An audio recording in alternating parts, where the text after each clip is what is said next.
అందరికీ నమస్కారం. విషయం మధురంకి స్వాగతం. ఈరోజు గొప్ప జ్ఞాని అయిన అష్టావక్రుడి కథ గురించి చెప్పుకుందాం. ఉద్దాలక మహర్షికి ముగ్గురు సంతానం: శ్వేతకేతు, నచికేతు, సుజాత.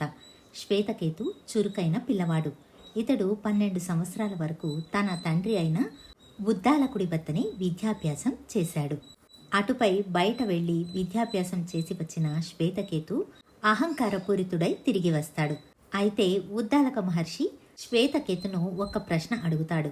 దానికి సమాధానం చెప్పలేకపోతాడు శ్వేతకేతు. దాంతో బుద్ధి వచ్చిన శ్వేతకేతు తన తండ్రి కాళ్లపై పడి పశ్చాత్తాపాన్ని కోరుతాడు. ఇది తరువాతి కథ. కానీ ఇప్పుడు మనం చెప్పుకోబోయే ఈ కథ శ్వేతకేతు 12 సంవత్సరాల లోపు ఉన్నప్పుడు జరిగిన కథ. అతడు ఇంకా తన తండ్రి వద్దే విద్యాభ్యాసం చేస్తున్న రోజులు. ఇక నచికేతుడు జడతత్వాన్ని కలిగి ఉంటాడు. ఎవ్వరితో మాట్లాడకుండా ఏమీ తెలియనట్టు ఉంటాడు. కానీ నచికేతుడు మహాజ్ఞాని. అతడు యముడి వద్దకే వెళ్ళి బ్రహ్మజ్ఞానాన్ని సంపాదించుకుని వస్తాడు. నచికేతుడి కథ మరొక వీడియోలో చెప్పుకుందాం. ఇకపోతే సుజాత. సుజాతను ఉద్దాలకుడు తన శిష్యుల్లో ఒకడైన కహోళుడికిచ్చి పెళ్లి చేస్తాడు. ఇతన్నే ఏకపాదుడు అని కూడా పిలుస్తారు. కహోళుడు గొప్ప గురుభక్తి కలిగి ఎప్పుడూ వేదశాస్త్రాలను అభ్యసిస్తూ ఉండేవాడు. తన తోటి వాళ్ళు విద్యాభ్యాసాన్ని ముగించుకుని ఆశ్రమం వదిలి వెళ్ళిపోతారు. కానీ కహోళుడు మాత్రం గురువు వద్దనే ఉంటూ ఇంకా విద్యాభ్యాసాన్ని అభ్యసిస్తూ ఉంటాడు. ఈ కహోళుడికి ఉద్దాలక మహర్షి సుజాతను ఇచ్చి వివాహం చేస్తాడు. అలా కొన్నాళ్లకు గర్భవతి అయిన సుజాత రాత్రి పడుకుని ఉండగా కహోళుడు విద్యాభ్యాసాన్ని చేస్తూ ఉంటాడు. అప్పుడు సుజాత గర్భంలోని శిశువు తన తండ్రితో, రాత్రింబవళ్ళు ఇలా నిద్రాహారాలు మాని అధ్యయనం చేస్తే మందమతులు అవుతారని తెలియదా అని అడుగుతాడు. ఇది విన్న కహోళుడు మొదట ఆశ్చర్యపడి తరువాత కోపంతో, నువ్వు ఇంకా పుట్టనైనా పుట్టలేదు, తండ్రి అయిన నాకు నీతులు చెబుతున్నావా? నేను నా మరణకాలాన్ని లెక్క వేసుకుని దానికి తగినట్టు వేదాభ్యాసాన్ని చేస్తున్నాను. నువ్వు ఇప్పుడే నన్ను ప్రశ్నించే అంతటి వాడు అయ్యావా అని కోపంతో అష్టావక్రుడుగా పుట్టు అని శాపం ఇస్తాడు. అంటే 8 చోట్ల వక్రం కలిగి తల దగ్గర, మెడ దగ్గర, చేతుల దగ్గర, కాళ్ల దగ్గర ఇలా శరీర భాగంలో 9 చోట్ల వక్రమైన శరీరంతో పుట్టమని శపిస్తాడు. ఒకరోజు సుజాత తన భర్త అయిన కహోళుడితో పుట్టబోయే బిడ్డకు 10 మందిని పిలిచి నామకరణం చెయ్యాలని, దానికి గాను ధనం కావాలని చెబుతుంది. అప్పుడు కహోళుడు వెళ్ళి మిథిలా నగరపు రాజు జనక మహారాజుని కలవాలని నిర్ణయించుకుంటాడు. ఇక్కడ జనక మహారాజు అంటే సీతాదేవి తండ్రి కాదు. కహోళుడు మిథిలా నగరాన్ని చేరుకునేటప్పటికీ అక్కడ వంది అనే పండితులను వాదానికి ఆహ్వానిస్తున్నట్టు తెలుస్తుంది. పోటీలో గెలిచిన వారికి లెక్కలేనంత విలువైన బహుమతులు ఇస్తారని, అలా కాక పోటీలో ఓడిపోయిన వారు సముద్రం మధ్యలో వంది పండితుడిచే ముంచివేయబడతారు. ఇది పోటీ. వందితో ఈ పోటీలో పాల్గొనడానికి నిశ్చయించుకున్న కహోళుడు రాజు వద్దకు వెళ్తాడు. కహోళుడు పోటీలో ఓడిపోవడంతో వంది అతన్ని పడవలో సముద్ర మధ్యానికి తీసుకుని వెళ్ళి అక్కడ ముంచివేస్తాడు. అదే సమయంలో ఇక్కడ సుజాతకు అష్టావక్రుడు పుడతాడు. తన భర్త చనిపోయాడని తెలుసుకున్న సుజాత ఎంతో కుంగిపోతుంది. అప్పుడు ఉద్దాలకుడు కూతురితో, తల్లి, శరీరం శాశ్వతం కాదు, కానీ నాకెందుకో నా అల్లుడి మరణంపై కాస్త అనుమానం ఉంది. సుమంగళిగానే ఉండు. అలాగే నీ కొడుకైన అష్టావక్రుడికి వంది తన తండ్రిని ముంచి చంపాడన్న విషయాన్ని చెప్పకు. ఎందుకంటే నీ కొడుకు మహాజ్ఞాని. అతడికి తెలిస్తే ప్రళయమే రావచ్చు. సమయం చూసుకుని విషయం చెబుదాం అని చెబుతాడు ఉద్దాలకుడు. ఉద్దాలకుడి కొడుకైన శ్వేతకేతుడు, అష్టావక్రుడు కలిసి పెరుగుతూ ఉంటారు. ఇద్దరికీ వయసులో పెద్ద తేడా లేకపోవడంతో శ్వేతకేతుణ్ణి తన తమ్ముడిలాగా భావిస్తూ ఉంటాడు అష్టావక్రుడు. ఒకసారి అష్టావక్రుడు ఉద్దాలకుడి ఒడిలో కూర్చుని ఉంటాడు. అటుగా వచ్చిన శ్వేతకేతు, నా తండ్రి ఒడిలో నేను కూర్చోవాలి అని చెప్పి అష్టావక్రుణ్ణి కిందకు దించి తాను కూర్చుంటాడు. అప్పుడు అష్టావక్రుడు తన తల్లి వద్దకు వెళ్ళి తన తండ్రి ఎవరని అడుగుతాడు. ఉద్దాలకుడు వచ్చి జరిగిందంతా అష్టావక్రుడికి వివరిస్తాడు. అప్పటికి 10 సంవత్సరాల బాలుడైన అష్టావక్రుడు వెంటనే మిథిలాపురానికి వెళ్లి వందితో వాదనకు దిగి వందిని కూడా నీటిలో ముంచేస్తానని శపథం చేస్తాడు. అతడు తన మేనమామ అయిన శ్వేతకేతును వెంట పెట్టుకుని మిథిలాపురానికి బయలుదేరుతాడు. మిథిలాపురం చేరుకున్న అష్టావక్రుడు శ్వేతకేతు వీధిలో నడుచుకుని వెళ్తూ ఉండగా అప్పుడే మహారాజు రథంలో వస్తూ ఉంటాడు. దాంతో భటులందరూ అందరినీ పక్కకు జరగమని చెప్పి అష్టావక్రుడికి కూడా చెబుతాడు. అప్పుడు అష్టావక్రుడు పక్కకు వెళ్ళక రథం ఎదురుగా నిల్చుకుని రాజుతో, ఓ రాజా, ఎవరికి ఎవరు దారి ఇవ్వాలి అన్న విషయాన్ని శాస్త్రం స్పష్టంగా చెప్పింది. శాస్త్రం ప్రకారం కళ్ళు లేని వ్యక్తి దారిలో నడుస్తున్నప్పుడు మిగిలిన వారు తప్పుకొని అతడికి దారి ఇవ్వాలి. అదేవిధంగా చెవిటివాడు వస్తున్నప్పుడు మిగిలిన వాళ్ళందరూ చెవిటి వారికి దారి ఇవ్వాలి. అటుపై గర్భవతి అయిన ఆడపిల్ల వస్తున్నప్పుడు మిగిలిన వారందరూ ఆవిడకు దారి ఇవ్వాలి. బరువు మోసుకుని ఏదైనా ఒక వ్యక్తి ఎదురుపడినప్పుడు మిగిలిన వారందరూ ఆ బరువు మోసే వ్యక్తికి దారి ఇవ్వాలి.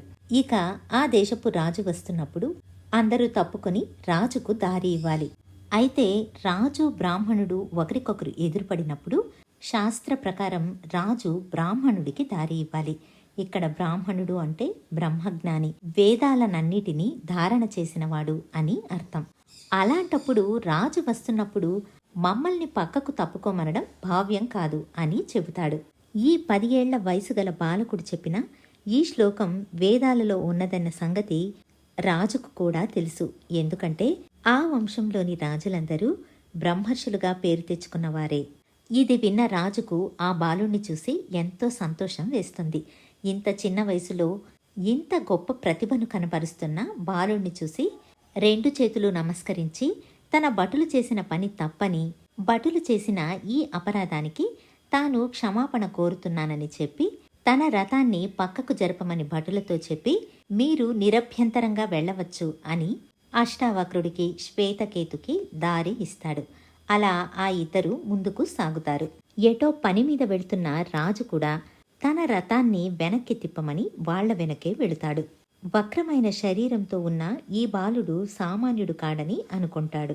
చూడడానికి శరీరంలో లోపం కనబడుతున్నా అతడి వాక్ చాతుర్యంలో ఎటువంటి లోపము కనిపించడం లేదు అని అనుకుంటాడు రాజు. అటుపై అష్టావక్రుడు శ్వేతకేతు వెళ్లి ఆస్థానం పక్కన ఉన్న యజ్ఞవాటిక వద్ద ఆగుతారు.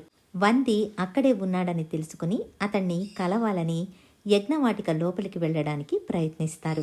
అయితే ఆ ద్వారం వద్ద నిలిచి ఉన్న ఒక బ్రాహ్మణుడు లోపల వెళ్లడానికి అనుమతి లేదు అని చెబుతాడు. అప్పుడు అష్టావక్రుడు తాను వందిని కలవాలని అనుకుంటున్నానని చెబుతాడు.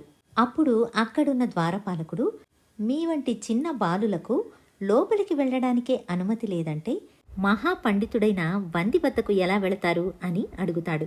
అటుపై ద్వారపాలకుడు, లోపలికి వెళ్లడానికి జ్ఞాన వృద్ధులకు మాత్రమే అవకాశమని, నీలాంటి చిన్నపిల్లలకు అవకాశం లేదు, వెళ్ళిపోమ్మని చెబుతాడు. ఇది విన్న అష్టావక్రుడు నవ్వి, వృద్ధులకే లోపలికి వెళ్లడానికి అవకాశమని చెబుతున్నారు, మాకన్నా వృద్ధులు ఎవరు ఉంటారు అని అడుగుతాడు. ఎందుకంటే వృద్ధత్వం అంటే పెద్దరికాన్ని సూచిస్తుంది. వృద్ధి అంటే అభివృద్ధి చెందినది అని అర్థం. వృద్ధి అన్నది 5 విధాలుగా ప్రాప్తి చెందుతుంది అని చెప్పి శాస్త్రంలోని ఒక శ్లోకాన్ని చదువుతాడు. దాని ప్రకారం ఒక వ్యక్తి ఎత్తుకు ఎదిగిన విషయాన్ని అతడి సంపదలో చూడడం, అంటే బాగా సంపాదించిన వ్యక్తికి గౌరవం ఇవ్వడం. రెండవది బంధువు. ఒకవేళ బాగా సంపాదించిన వ్యక్తి మన బంధువులలో పెద్దవారు ఒకచోట ఉన్నప్పుడు మొదటగా మన బంధువుకు నమస్కరించాలి. మూడవది వయసు. బాగా సంపాదించిన వారు మన దగ్గర బంధువు. వీరితో పాటు వయసులో పెద్దవారు ఉన్నప్పుడు వారు మన దూరపు సంబంధం అయినప్పటికీ వయసులో పెద్దవారైన వారిని మొదట నమస్కరించాలి. అంటే దగ్గర బంధువు కన్నా కూడా వయసులో పెద్దవారికే మొదటి నమస్కారం. అటుపై కర్మ. ఎవరైతే ధర్మ కార్యాలలో నిమగ్నమై ఉంటారో, అంటే గుడులు గోపురాలు కట్టించిన వారు, నీరు లేని ఊరిలో చెరువులు తవ్వించిన వారు, ఇలాంటి వారికి ముందు చెప్పుకున్న ముగ్గురి కన్నా కూడా మొదటి స్థానం ఉంటుంది. ఈ 4ంటికి మించింది విద్య. అంటే ఎవరైతే శాస్త్రం వేదం అధ్యయనం చేస్తారో వారికి అందరికన్నా మొదటి స్థానం లభిస్తుంది. ఈ వ్యక్తి మిగిలిన వాళ్ళందరికన్నా చిన్నవాడిగా ఉండవచ్చు, సంపద లేకపోవచ్చు, బంధువు కాకపోవచ్చు, అయినా సరే మొదటి స్థానం ఇతడికే. అలా గొప్ప జ్ఞాని అయిన వాడికి వృద్ధత్వం లభిస్తుంది. అతన్ని జ్ఞానవృద్ధుడు అని అనవచ్చు. కాబట్టి ఇంతవరకు నువ్వు ఎవరినైతే లోపలికి పంపించావో వాళ్ళందరికీ మించిన జ్ఞానం నాకు ఉందని తలచి నన్ను లోపలికి పంపించు అని చెబుతాడు అష్టావక్రుడు. ఈ బాలుడి అహంకారపూరిత మాటలు విన్న ద్వారపాలకుడికి ఈ బాలుడు నిజంగా అంతటి జ్ఞాని అవునో కాదో తెలియకపోతుంది. ఒకవేళ పరీక్షిస్తామంటే తనకు అంతటి జ్ఞానం లేదు. కానీ ఈ బాలుడిలో విశేషం ఉందని గ్రహించి 2 చేతులతో నమస్కరించి, నువ్వు చెబుతున్నది నిజమే కావచ్చు, నీకు అంతటి సామర్థ్యం ఉండవచ్చు, కానీ నిన్ను లోపలికి పంపించే అధికారం నాకు లేదు. ఒకసారి అటు చూడు, నీ వెనక రాజు వస్తున్నాడు, నువ్వు రాజు వద్ద అనుమతి పొంది లోపలికి వెళ్ళవచ్చు అని చెబుతాడు. అష్టావక్రుడు వెనక్కి తిరిగి రాజు వద్దకు వెళతాడు. అంతకు మునుపే ఈ బాలుడితో మాట్లాడిన రాజు కూడా కుతూహలంగా ఈ బాలుడు తన వద్దకు ఎందుకు వస్తున్నాడో అని చూస్తూ ఉంటాడు. అష్టావక్రుడు రాజు వద్దకు వెళ్ళి తాను వందితో పోటీ పడటానికి వచ్చానని చెబుతాడు. ఇది విన్న రాజు, నీకు జ్ఞానం ఉండవచ్చు, అయితే నువ్వనుకున్నట్టు వంది సామాన్యుడు కాడు, అతడు గొప్ప పండితుడు. ఇప్పటికే సుమారు 200 మంది పండితులను తన వాదనతో ఓడించి నీళ్లలో ముంచాడు. కాబట్టి నీ వంటి బాలుడికి ఇక్కడ అవకాశం ఇవ్వబడదు, కాబట్టి వెళ్ళిపో అని చెబుతాడు రాజు. అయితే అష్టావక్రుడు పట్టుబడడంతో రాజు తాను కొన్ని ప్రశ్నలు అడుగుతానని, దానికి సరైన సమాధానం చెప్పినప్పుడు అష్టావక్రుణ్ణి వాదనకు పంపుతానని చెబుతాడు. అలాగే రాజు అడిగిన ప్రశ్నలకు సునాయాసంగా సమాధానం ఇస్తాడు అష్టావక్రుడు. అటుపై రాజు అనుమతించడంతో యజ్ఞవాటికలోకి అడుగు పెడతాడు అష్టావక్రుడు. ఇదంతా వంది గమనిస్తూనే ఉంటాడు. వంది తనకు ఏర్పాటు చేసిన ఆసనంలో ఎంతో టీవీగా, చెప్పకపోయినా చూసిన వాళ్ళు ఇతడు గొప్ప పండితుడు అని అనుకునేటట్టు గాంభీర్యంగా కూర్చుని ఉంటాడు. లోపలికి వెళ్ళిన అష్టావక్రుడు వందికి నమస్కరించి తాను ఉద్దాలకుడి మనవడినని, కహోళుడి కొడుకునని చెప్పుకుంటాడు. అయితే కహోళుడు ఇక్కడికి వచ్చి వాదనలో ఓడి నీళ్లలో మునిగాడన్న విషయాన్ని మాత్రం చెప్పడు. అష్టావక్రుడు వందికి నమస్కరించి అనుమతిస్తే తాను ప్రశ్నలు అడుగుతానని, లేదా వంది అడిగితే దానికైనా సరే తాను సమాధానాలు చెబుతానని, 2 కాని పక్షంలో ఏదైనా ఒక విషయం గురించి మీరు వాదన చేస్తే తరువాత నేను వాదిస్తాను, నా వాదన తప్పని మీరు మళ్ళీ వాదించవచ్చు.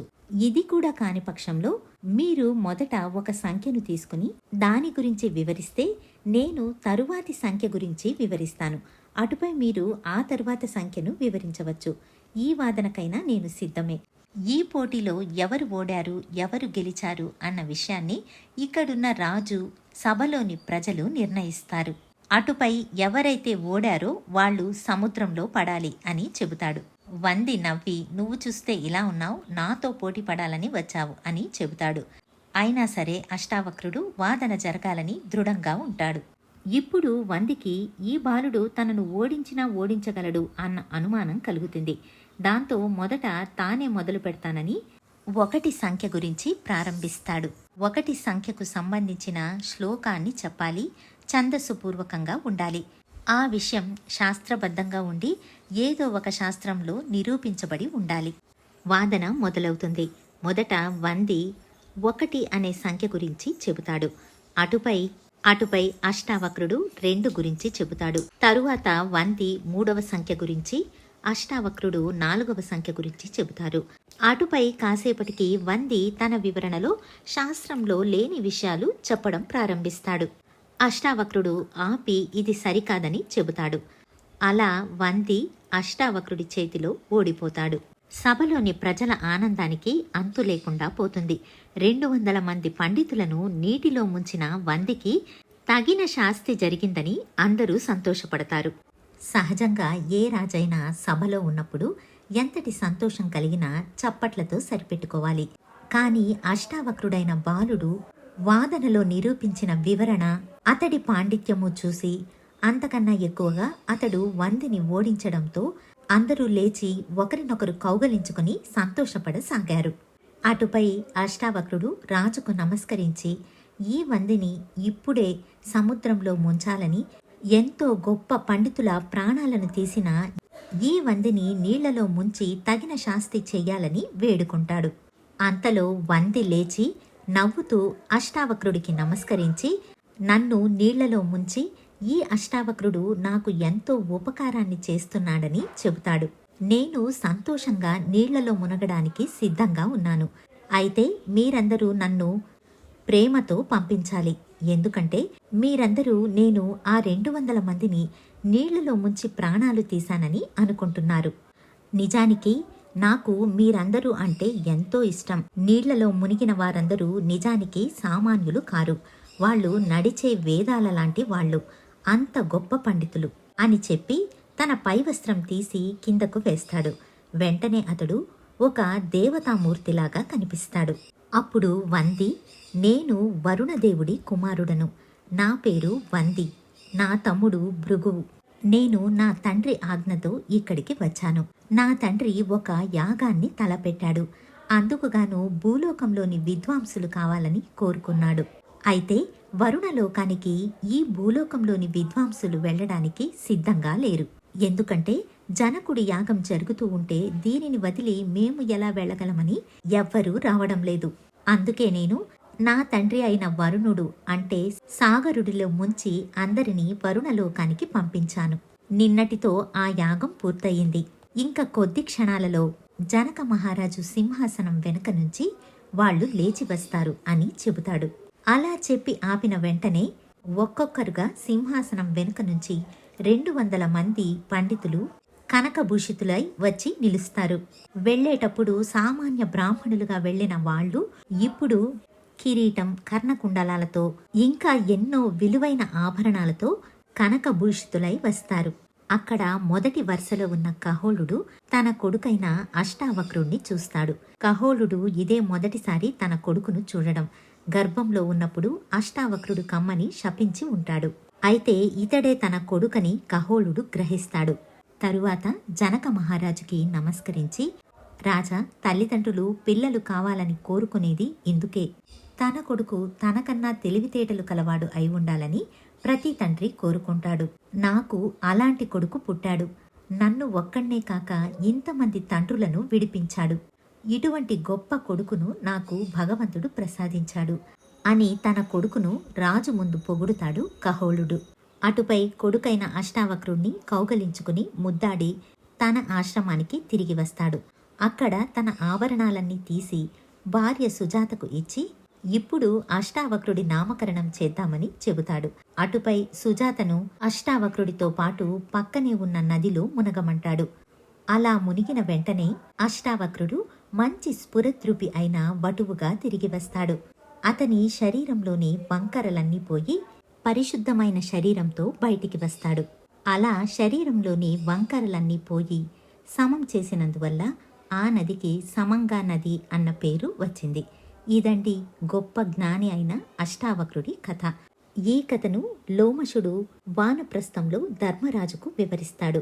అటుపై సమంగా నది తీరంలో మునగమని, అలా మునిగితే అష్టావక్రుడి జ్ఞానంలో కాస్తైనా మనకు లభిస్తుందని చెబుతాడు. ఇదండి అష్టావక్రుడి కథ. మళ్ళీ మరొక మంచి కథతో మీ ముందుంటాను. ధన్యవాదాలు.